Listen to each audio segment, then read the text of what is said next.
You're listening to an ancient language, once nearly wiped out, but determined to survive.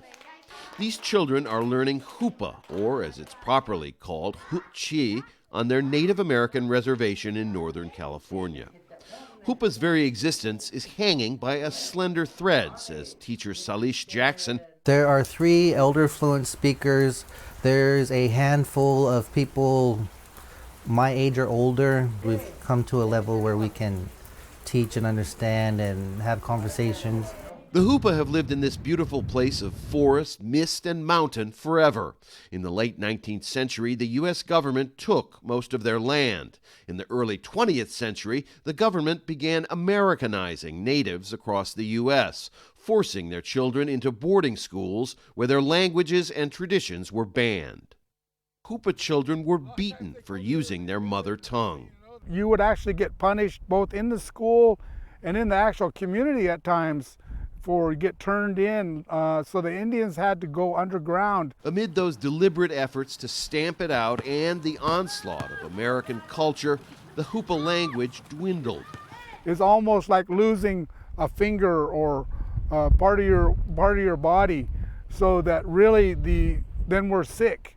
And so in this case, the world is sick.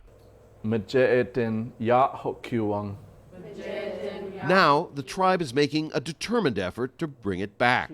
In this classroom, tribal school teachers are learning basic Hupa in order to teach it themselves in primary and high schools. Eventually, there will be total immersion Hupa classes for children up to age 6. Like many Native American people, the Hupa suffer from poverty, crime, alcoholism, and drug abuse. Bringing back the Hupa language and culture can help heal historic wounds. There's just so many feelings of despair. With the language comes the culture, with the language comes the tradition. This is something that is really vital to the survival of Hupa people. Restoring the language won't be easy. It's a project that will span generations. The goal is for these kids to become fluent Hupa speakers, and then, years later, to pass on the language when they have children of their own. A language that refuses to die, and a people who have survived against the odds, flowing on like a mighty stream. Rob Reynolds, Al Jazeera, Hupa Valley, California.